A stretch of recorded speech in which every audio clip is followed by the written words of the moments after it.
السلام عليكم حبايبي، شلونكم؟ شخباركم؟ ان شاء الله تكونون بخير. هسه اني بالالدي راح اخذ الشغلات اللي يحتاجهن للطرشي وراح ادخل جوا واشوفكم ايش راح اخذ.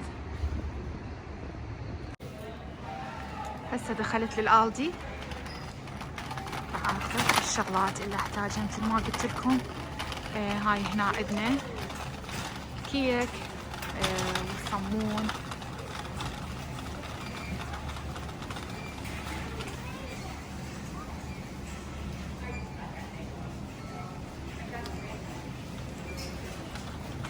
توست، يعني تقريبا كل الانواع.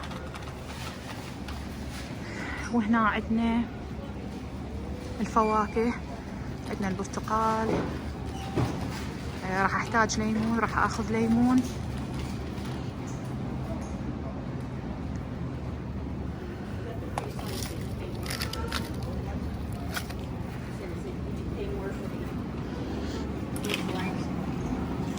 راح اخذ معدنوس،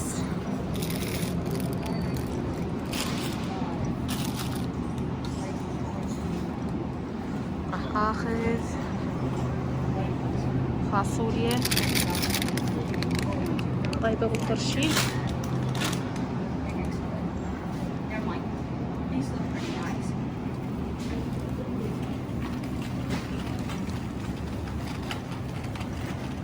وراح اخذ قرنابيط،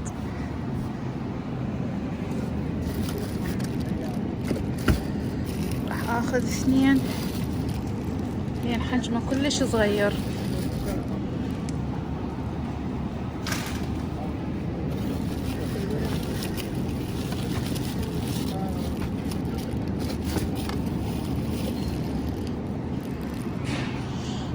راح اخذ جزر،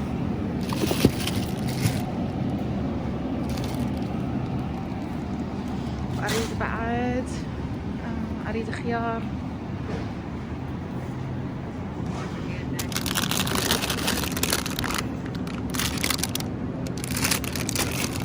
اخذ اثنين لان اريد اسوي كمية،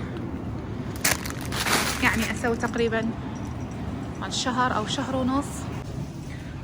عندنا هنا الخل، هذا الخل الابيض، خل التفاح الابيض. وعندنا هنا هذا خل التفاح الطبيعي، هذا الطبيعي. وعندنا هنا هذا خل العنب الاصفر وخل العنب الاحمر. هاي هنا ثلاث انواع خل. انا راح اخذ هنا ثوم، وهاي اللهانة هم راح اخذ هذا.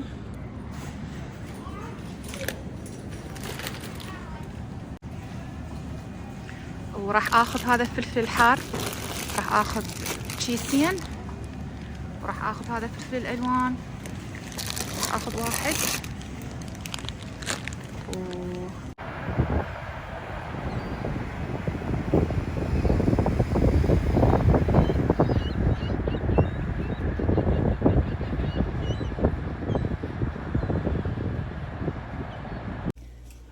وهسه رجعت من الالدي والخضروات غسلتهن وقطعتهن. عندي هنا القرنابيط قطعته بهاي الطريقة، والخيار، وهذا الشلغم، وعندي هذا الفلفل الحار فتحته من النص، وهذا الفلفل الالوان، وعندي هنا اللهانة قطعتها بهاي الطريقة، والجزر. وهاي عندي هنا فاصوليا خضراء، طبعا هاي الاختياري، اللي يحب يخليها واللي ما يحب يعني ما لازم، بس هي كلش طعمها طيب بالطرشي. وعندي هاي الباقلة غسلتها ونقعتها تقريبا ليلة كاملة. وهسه نبدي بسم الله. وعندي هذا المي هنا دا يغلي، وراح اخلي عليه هنا عندي بطل خل التفاح، راح افتحه واخليه.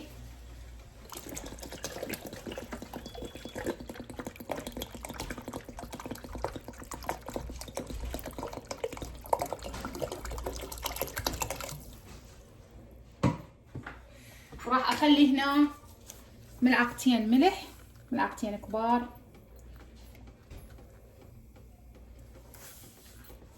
وهنا عندي ملعقة كركم كبيرة راح اخليها.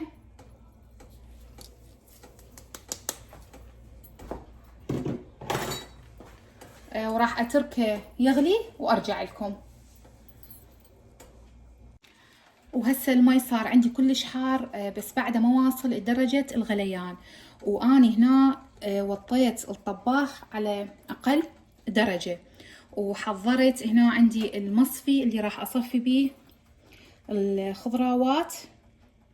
وهسه راح نبدي، راح اخلي اول شي الجزر،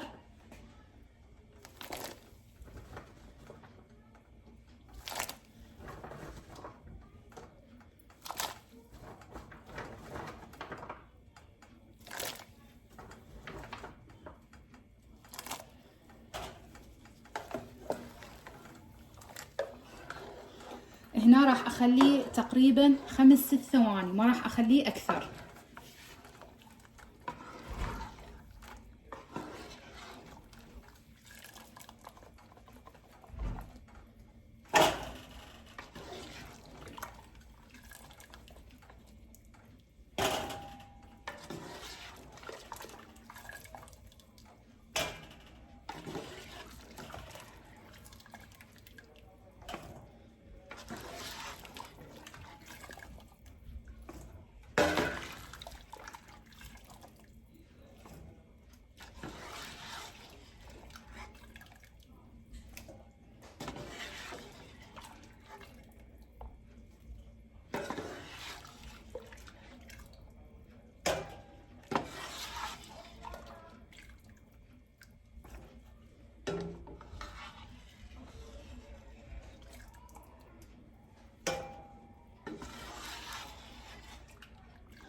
هسه تقريبا ما بقى جزر. راح اخليه اللهانة.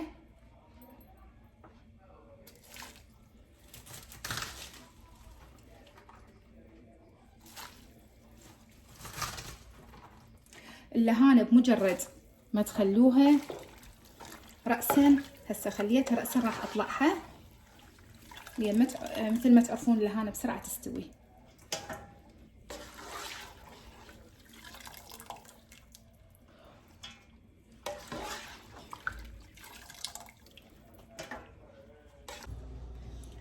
وهسه راح اخلي الشلغم.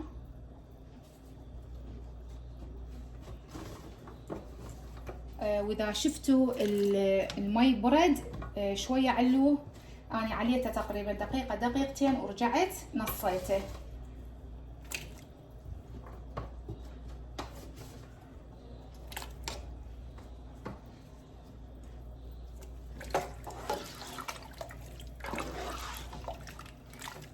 بالنسبه للشلغام راح اخليه تقريبا مو مثل اللهانه او الجزر شويه يطول، فراح اخليه يعني تقريبا 15 ثانيه واطلعه.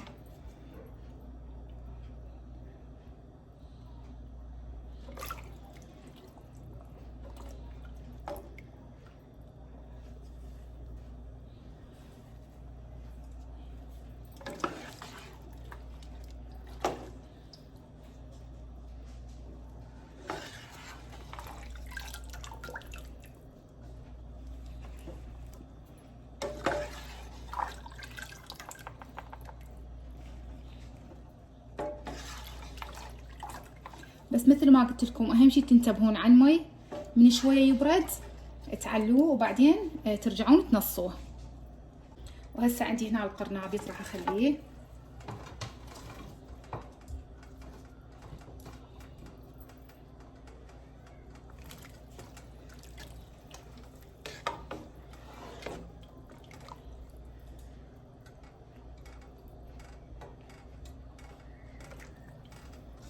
يعني تقريبا 10-12 ثانية. بالنسبة هاي الشغلات عندنا القرنابيط شوية قوي مثل ما قلت لكم الشلغم.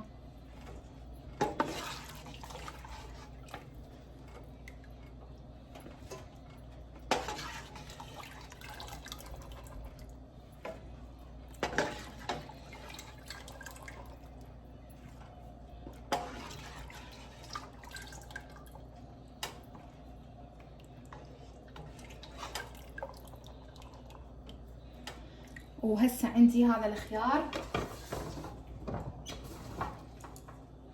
راح اخليه.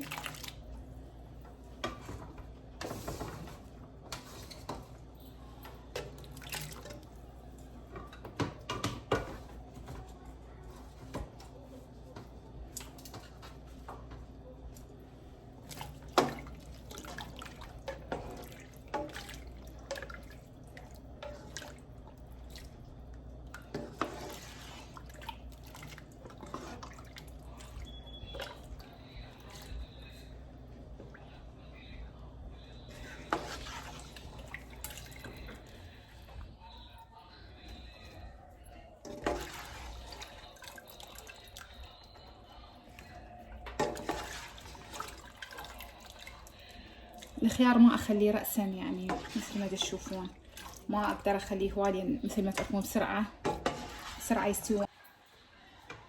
وهنا راح اخلي الفلفل الالوان والفلفل الحار.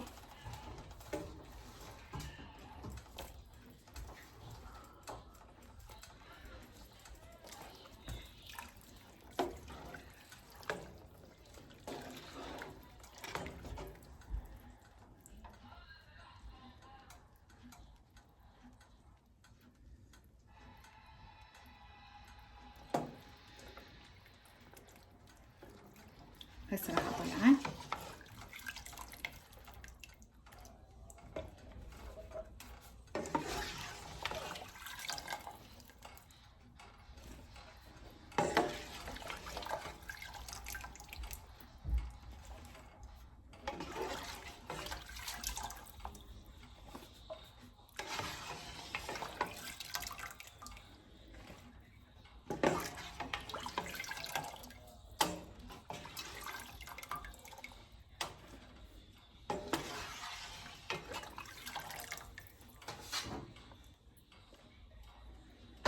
وهنا عندي هاي الفاصوليا الخضراء راح اخليها.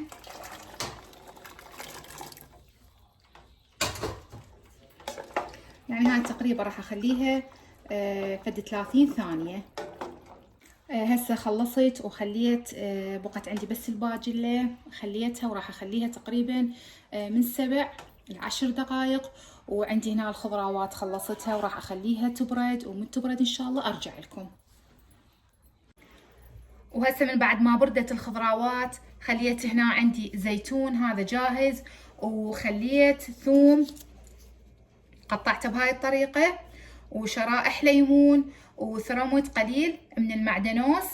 وهنا عندي خليت ملعقة كركم، ملعقة أكل كركم، وخليت ملعقة أكل كاري طرشي.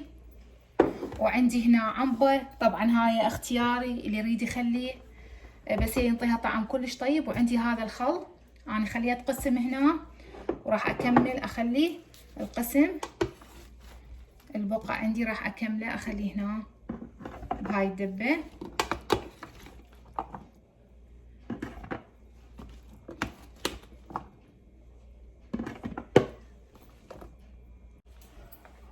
وهسه راح أخليه البهارات، أنا خلطتهم بقليل من الخل،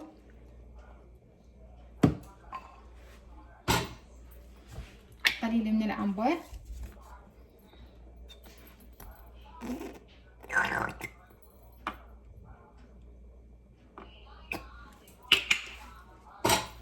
وراح افتح الخل واخليه، وراح اخليه تقريبا ليلة كاملة.